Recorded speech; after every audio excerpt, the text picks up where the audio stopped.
Hi friends, happy evening. ఎలా ఉన్నారు? Super. నేను కూడా సూపర్గా ఉన్నా. Thank you. First of all నేను సి ఛానల్లో 17 years నేను అకౌంటెంట్గా, సీనియర్ అకౌంటెంట్గా వర్క్ చేశాను. అక్కడ సి ఛానల్లో వర్క్ చేసినప్పుడు నేను నా ఫ్యామిలీని గెట్ అవుట్ చేసుకోగలిగాను. ఓకే, కానీ ప్రతి ఒక్కరికి డ్రీమ్స్ ఉంటాయిగా. ప్రతి ఒక్కరికి 100% డ్రీమ్స్ లేకుండా ఏ వ్యక్తి లేదు. మీకు చిన్న సిలింగ్ చెప్తాను. ఒకటి, శాలరీస్ చాలా తక్కువ ఉంటాయి ప్రైవేట్ ఆర్గనైజేషన్స్. నేను డిగ్రీ చేసాను, తర్వాత 17 years వర్క్ చేసిన. నాన్ వెజ్ అందరికి ఇష్టమేగా. నాన్ వెజ్ అందరికి ఇష్టమే. ఎవ్రీ సండే ఇంట్లో నాన్ వెజ్ ఉంటుంది. ఆ నాన్ వెజ్ కూడా ఇబ్బంది పడ్డాను యాజ్ ఏ అకౌంటెంట్గా. అంటే శాలరీస్ అంత అనీజీగా ఉంటుంది. అది ఎందుకు చెప్తున్నా అంటే, నాకు స్వాతి మేడం గారికి నేను ఫస్ట్ ఆఫ్ ఆల్ చాలా థ్యాంక్ యూ చెప్తున్నాను. నాకు మేడం గారు ఎస్బీఎం గ్రాండ్లో అప్పుడు స్టార్టింగ్ 8 గంటలకి మేము మీటింగ్ ఉండేది. Morning 8 hours 8 o'clock door close చేశారు మనకు వర్కర్స్. అయితే అక్కడ నాకు ఇన్వైట్ చేశారు. అక్కడ వెళ్ళినప్పుడు రియల్ ఎస్టేట్ గురించి నాకు ఏం తెలియదు ఫ్రెండ్స్. నేను ఏం నేర్చుకున్నా కూడా రియల్ ఎస్టేట్ కంప్లీట్గా ఇక్కడ నేర్చుకున్నాను. ఎందుకంటే నేను సీనియర్ అకౌంటెంట్గా వర్క్ చేసినప్పుడు నాకు ఒక క్లోజ్డ్ ఒక రూమ్ ఉంటుంది, సిస్టమ్ ఉంటుంది, టీవీ ఉంటుంది, ఎవ్రీథింగ్.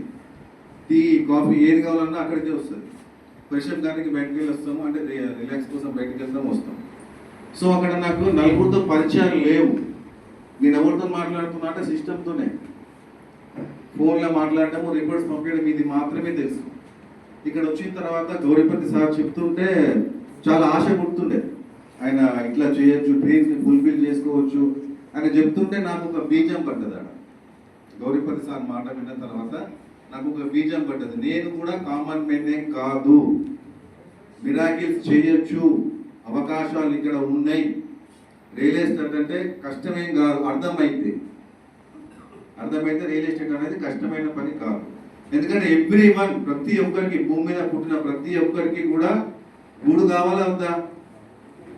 ప్రతి యానిమల్కి ఉంది, ప్రతి పక్షికి ఉంది, ప్రతి మనిషికి కూడా. రైట్?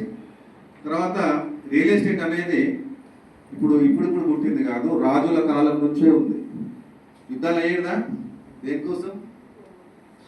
ల్యాండ్ గురించే కదా. రాజ్యాలను ఏలితే అక్కడ ఏముంటుంది? ల్యాండే. సో అలాంటి రియల్ ఎస్టేట్కి మన గౌరీపతి సార్ ఇన్వైట్ చేసిన తర్వాత, ఆయన చెప్పిన తర్వాత నాకు చాలా సంతోషం అనిపించింది. అట్లా 1 year వరకు వచ్చాను నేను. మధ్యలో వస్తుండే, మళ్ళీ గ్యాప్ వస్తుండే, మళ్ళీ వస్తుండే, గ్యాప్ వస్తుండే. అక్కడ జాబ్ రిజైన్ చేసి ధైర్యంగా గౌరీపతి సార్ మాటలు విని ధైర్యంగా ఇక్కడ జాయిన్ అయినా కూడా, అంటే నాకు కమ్యూనికేషన్స్ లేదు కాబట్టి వస్తున్నా వెళ్తున్నా. కానీ మేడంని నేను నిజంగా కూడా హ్యాట్సప్ చెప్తున్నాను మీ అందరి ముందు. తను ఉడుము పట్టు తెలుసుగా.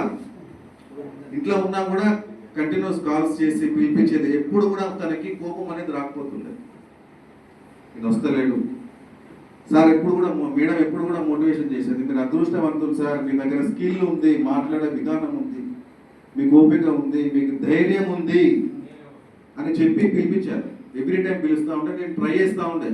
దాదాపు 100 పైగా నేను అసోసియేట్లను తీసుకొచ్చిన. వాళ్ళు కూడా వస్తుండే, సేమ్ నేను చేసినప్పుడే వాళ్ళు కూడా చేశారు. వస్తుండే వెళ్తుండే. తర్వాత ఫైనల్గా ఒకసారి కస్టమర్ దొరికారు.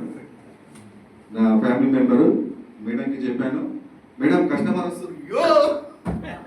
ఎగిరినా చాలా హ్యాపీగా. ఇంకా క్లోజ్ కాలే, ఏం కాలే, కస్టమర్ వస్తున్నారు అనగానే నాకు చాలా హ్యాపీ ఇక్కడ.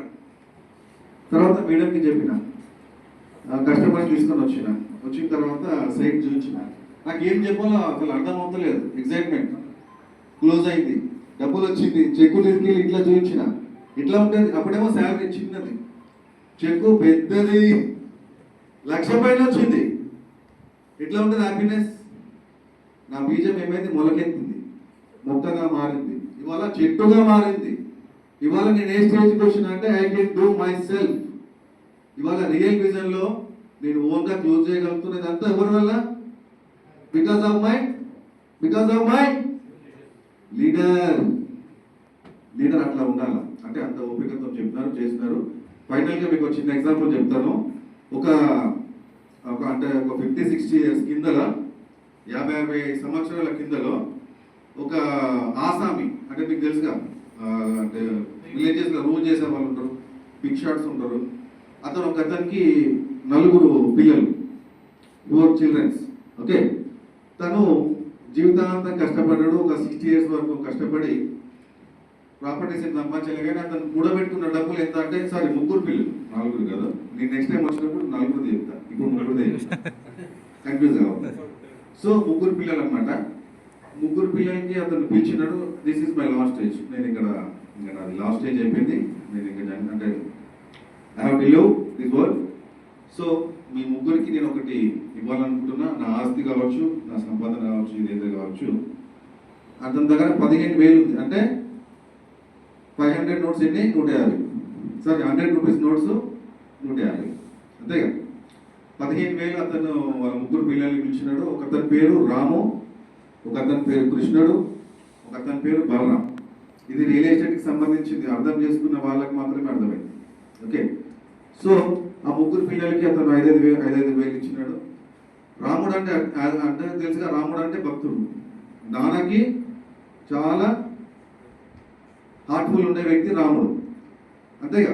సో 5,000 అతను తీసుకొని ఏం చేసిండు, ఆ డబ్బులు తీసుకొని ఆయన మా నాన్న ఇచ్చినాడు. మా నాన్న దీంట్లో ఉన్నాడు. ఈ 5,000 అతను తీసుకుని ట్రంక్ పెట్టలో పెట్టుకుని రోజు దాచిపెడుతున్నాడు. మళ్ళీ తీసుకొస్తున్నాడు, పొద్దున్న చూస్తున్నాడు, అగరబత్తి ముట్టిస్తున్నాడు, కుంకుమ పెడుతున్నాడు, కొబ్బరికాయ కొడుతున్నాడు, మళ్ళీ పెట్టేస్తున్నాడు. ఎందుకంటే నా నాన్న ఈ డబ్బులలో ఉన్నాడు. నాన్న లేడు, వెళ్ళిపోయాడు, కానీ డబ్బులలో నా నాన్న ఆ రూపంలో ఉన్నాడు. సో ఆ రకంగా అయిపోతుంది. తర్వాత ఎంతో అతని పేరు కృష్ణుడు. కృష్ణుడు ఎట్లా ఉంటాడు? జోవేల్గా ఉంటాడుగా, లగ్జరీస్ ఉంటాడా, 4 ఫ్రెండ్స్,